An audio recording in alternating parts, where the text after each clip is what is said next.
21세기의 디지털로 무장한 기주 세력이 경제를 지배하면 당연히 경제 성장이 둔화하고 빈부격차도 커질 수밖에 없다는 겁니다. 몇 년 전에 한국은행 총재가 재미난 이야기를 꺼낸 적이 있습니다. 유튜브에서 무료 강의가 많아지면 국민이 누리는 효용은 증가하지만 국민 총생산은 감소하는 것으로 나타난다. 그러니 국민 총생산, GDP 측정 방식을 손볼 필요가 있다. 이런 이야기였는데요.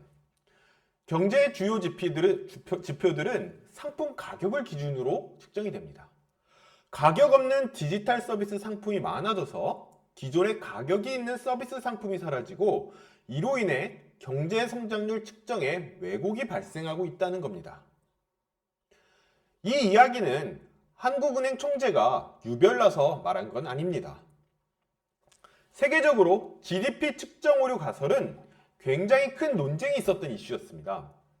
특히 디지털 경제를 강조하는 경제학자들과 골드만삭스 같이 이들 기업에 많은 금액을 투자한 은행에서 이런 얘기들을 꽤 했죠. 자, 여기서 재미난 상상 하나 해볼 수도 있는데요. 만약 측정 오류론 가설이 맞다면 노동자들의 임금에도 영향이 있습니다. 뭐라고? 무슨 얘기야? 예, 노동자의 실질 임금이 이제부터 명목 임금이 오르지 않아도 그냥 오르게 될 수 있기 때문입니다. 실질 임금이란 돈으로 받는 명목 임금으로 구매할 수 있는 재화와 서비스의 양을 말하죠. 그런데 공짜 디지털 서비스가 많아지면 어떤 일이 발생할까요? 예, 그에 비례해서 실질 임금도 오르게 됩니다. 만약 이게 진짜로 어떤 표준이 된다라고 한다면 아마 노동조합에서 임금 교섭할 때도 재미난 일이 많이 발생할 거예요. 사측 대표가 지난주에 구글하고 네이버에서 공짜 서비스가 런칭됐다. 실질 임금이 올랐네요. 우리 올해 임금은 동결합시다. 뭐 이런 이야기도 가능할 겁니다. 안녕하세요. 자본주의는 왜 멈추는가의 저자 한지원입니다. 오늘은 노동가치론의 두 번째 설명 시간으로 디지털 기업의 성장을 둘러싼 여러 쟁점을 노동가치론으로 분석해 볼 것입니다. 먼저 지난 강연에서 해설했던 노동가치론의 기본 구조를 요약해 보겠습니다. 좀 반복인데요. 노동가치론을 이해하는 것이 자본론 전체를 이해하는 데 중요하기 때문에 한 번 더 설명할까 합니다. 자, 한번 보시죠. 경제학에서 이야기하는 생산의 3요소로 시작해 볼까 합니다. 인간 사회의 생산은 노동, 토지, 기계를 투입해 이루어집니다. 경제학에서는 이 세 가지가 동등한 요소일 뿐인데요. 자, 여기서 한번 우리가 소유권이 없다고 한번 가정하고 다시 한번 생각을 해보도록 하겠습니다. 우선 토지는 자연자원, 즉 인간사회 외부에 있는 조건입니다. 인간사회가 만든 것도 아니고 만들 수 있는 것도 아니죠. 기계는 생산문의 일부분을 재투입한 것입니다. 이렇게 소유권을 잠시 유보해 두고 생각을 해보면 인간사회 내부에서 생산에 실제 투입되는 거 뭐밖에 없어? 예, 노동밖에 없다는 걸 알 수 있습니다. 인간사회를 하나의 닫힌 개로 상정하고 생각을 해봅시다. 즉 외부 조건에 변화가 없다는 가정하에서 생산 증감의 변수는 뭐밖에 없어요? 노동뿐입니다. 자본주의에서는 이런 사회적 생산물이 매매를 목적으로 생산되는 상품으로 존재합니다. 상품은 가격으로 자신의 가치를 표시하죠. 그래서 사회적 생산물의 가치 토대인 노동 역시 상품 경제에서는 1원, 2원 같은 추상적이며 수량적인 형태로 전화합니다. 노동가치론의 세계에서는 화폐로 표현될 수 있는 인간의 정신적, 육체적 노력만이 노동이 될 수 있다는 겁니다. 자, 이제 앞서 생략했던 소유권을 인간사회에 한번 넣어봅시다. 먼저 노동 생산물은 누가 소유할까요? 생산의 결과인 상품의 순투입 요소는 노동임을 먼저 말씀드렸습니다. 그렇다면 직관적으로 생각해서 생산물은 노동을 한 사람의 소유여야 할 것 같은데요. 자본주의 경제에서는 당연히 그렇지 않습니다. 생산물 중 생산에 재투입되는 생산수단, 즉 기계의 소유자가 노동의 생산물을 배타적으로 소유합니다. 기계, 공구 등을 자산으로 소유한 자동차 기업이 노동 생산물인 자동차를 소유하는 것만 생각해봐도 쉽게 느낌이 올 겁니다. 마르크스는 이를 자본주의의 특수한 소유 법칙인 영유 법칙이라고 불렀는데요. 생산물을 기계 소유자가 배타적으로 소유하니 이때부터 노동과 기계의 지위도 뒤집힙니다. 기계의 관점에서 생산을 재구성하게 되는 거죠. 노동은 노동자가 투입하는 게 아니라 기계가 뽑아내는 것이 되고, 노동은 상품의 순투입물이 아니라 기계 소유자가 노동자의 노동할 수 있는 능력을 구매해 일정 시간 동안 뽑아내는 게 됩니다. 이렇게 생각해보면 기업이 얻는 이윤의 속성에 대해서도 금방 이해가 될 것 같은데요. 이윤은 생산수단의 소유자가 구매한 노동자의 시간에서 구매 비용보다 더 많은 노동을 뽑아낸 겁니다. 노동자의 관점에서 보면 자신이 한 노동보다 적은 보상을 받는 것이고, 자신의 미지급 노동이 바로 이윤이 되는 것이죠. 마르크스는 이를 착취라고 불렀습니다. 이렇게 착취에 사용되는 생산수단이 바로 자본입니다. 자본은 착취를 통해 스스로 증식할 수 있는 소유 대상이죠. 약간 은유적으로 말하자면 착취할 권리가 자본이라고 말할 수도 있을 겁니다. 그래서 생산에 투자되는 돈은 자본이지만 그냥 우리가 소비하려고 쓰는 돈은 자본이 아닌 겁니다. 자, 다시 소유 법칙으로 돌아가 보자. 자본주의적 소유 법칙인 영유 법칙은 역사적으로 보면 자본주의 이전의 소유 법칙을 확장한 겁니다. 인류의 가장 오랜 소유 법칙은 자연자원인 토지를 힘으로 점유한 사람이 그 토지를 이용하려는 사람에게 지대를 걷는 법칙입니다. 이런 토지 소유에는 어떤 근원적 원리가 있는 건 아닙니다. 그냥 힘으로 차지하는 게 장땡이죠. 유럽의 봉건제는 왕족과 귀족들이 토지 소유를 두고 동맹을 맺어 서로의 폭력을 일정하게 규제한 체제였습니다.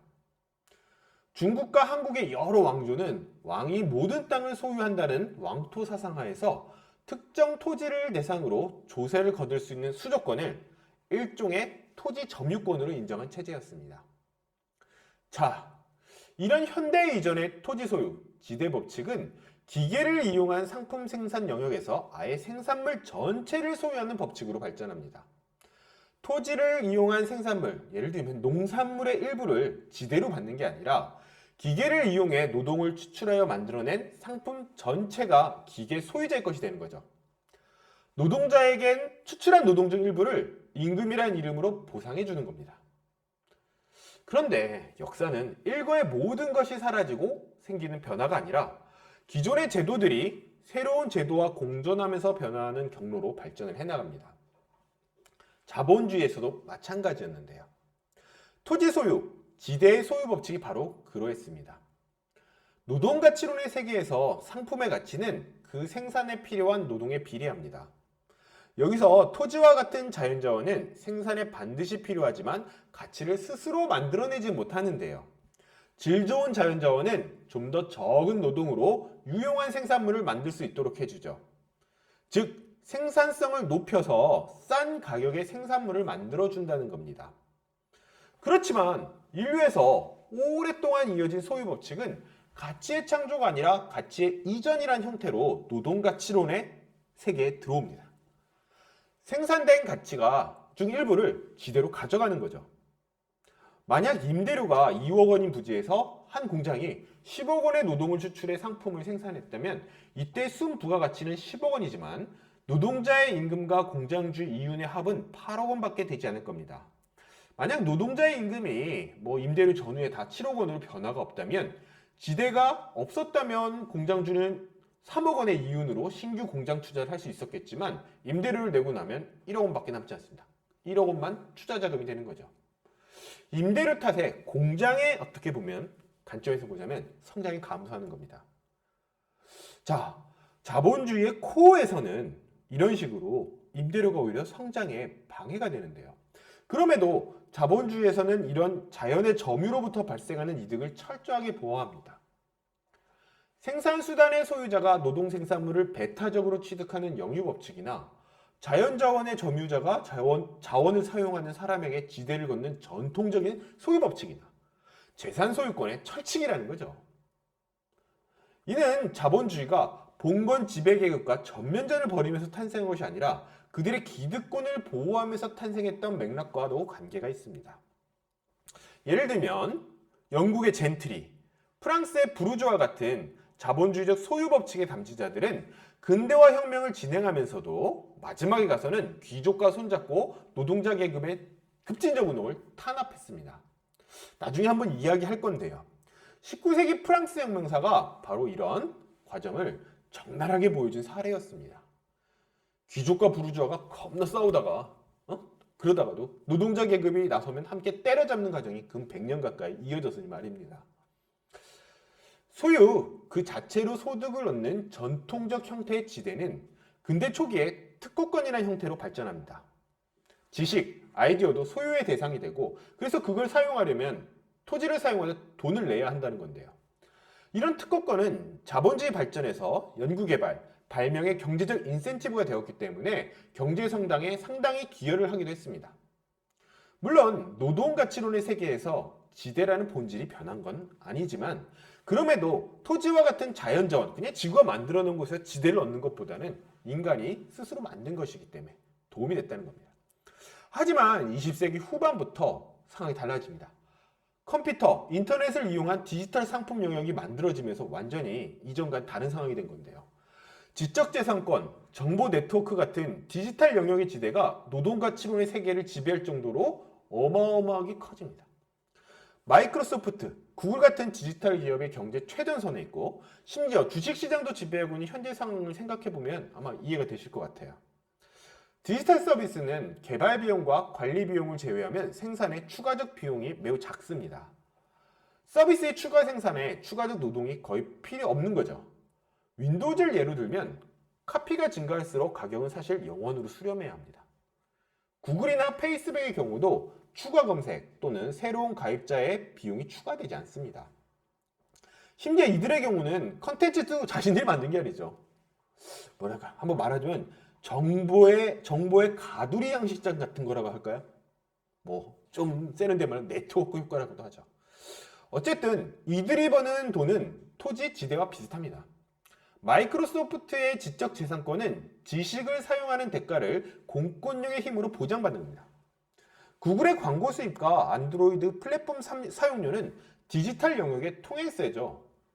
지주가 길목에 철책 세워놓고 지나가는 사람에게 통행료 받는 거나 구글이 네트워크의 정보를 독점해놓고 각종 수수료를 받는 거나 뭐 비슷하다는 겁니다. 그래서 이들의 수익이 엄청나게 늘어나면 즉 21세기의 디지털로 무장한 전통적 지주 세력이 경제를 지배하면 당연히 경제 성장이 둔화하고 빈부격차도 커질 수밖에 없다는 겁니다. 자, 이제 강연을 시작하면서 얘기했던 GDP 측정 오류 가설도 알아볼까요? 지금 이 강연 같은 유튜브 무료 강연은 당연히 유용함을 주지만 그렇다고 부가가치를 생산하지는 않습니다. 이 영상을 더 많은 사람이 본다고 더 많은 노동이 필요한 건 아니니까요. 측정 오류 가설은 경제학의 결함을 보여주는 에피소드라고 볼 수 있는데요. 경제학은 효용이 곧 가격이고 상품 가격을 집계한 것을 국민 생산이라고 규정하기 때문입니다. 하지만 마르크스의 노동가치론은 효용과 가격을 구분합니다. 아까 도표에서도 보셨죠. 자본론에서 이를 사용가치와 그냥 가치로 구분하는데요. 자본주의의 가장 중요한 숨겨진 특징도 이것입니다. 다들 알다시피 자본주의적 생산은 필요의 경제가 아닙니다. 이윤을 목표로 한 상품 경제죠. 상품 경제에서 교환이 이루어지는 등가 관계, 즉 어떤 것들이 얼마의 비율로 교환되어야 하는가 문제는 그것을 생산하는 데 필요한 노동에 따라 결정될 수밖에 없습니다. 지난 강의와 오늘 강의 앞에서 살펴봤듯 가격이란 수량적 형태로 가치를 표현하는 자본주의의 사회적 생산물, 즉 상품은 그 수량적 가치의 토대가 사회적 순투입 요소인 노동에 따라 결정된다는 겁니다. 이것은 효용의 세계가 아니죠. 가치의 세계입니다. 효용이란 구체적이고 개별적일 수밖에 없는데요. 나에게 효용이 있어야 되죠. 가격 또는 가치의 세계는 나만이 아니라 모두가 공유하는 겁니다. 교환의 세계, 이윤의 세계로서 추상화되고 사회적인 세계죠. 둘은 분리된 건 아니지만 그렇다고 같은 것도 아닙니다. 이렇게 이중화된 경제가 마르크스가 이야기하는 자본주의의 내적 모순인데요. 우린 이 내적 모순을 이 강연의 아주 뒤편에서 좀 더 자세히 살펴볼 겁니다. 자본주의가 왜 멈추는가? 또 바로 이 내적 모순과 관련이 있습니다. 자, 요약하면 측정 오류 가설은 디지털 기술을 이용한 거대한 지대추구를 가치 창조로 오해한 겁니다. 효용과 가치를 구분하지 못하는 경제학의 결함 탓입니다. 마르크스의 노동가치론에 따르면 디지털 경제의 확대는 자본주의 위기를 가속합니다. 신경제가 아니라 신공황을 이끄는 힘이 바로 디지털 경제인 겁니다. 자, 오늘 강연은 여기까지입니다. 다음 영상에서는 디지털 경제의 끝판왕, 마르크스가 말한 화폐 숭배의 막장, 비트코인을 알아보도록 하겠습니다. 노동가치론의 한 축인 화폐론이 분석의 도구가 될 겁니다. 시청해주셔서 감사합니다.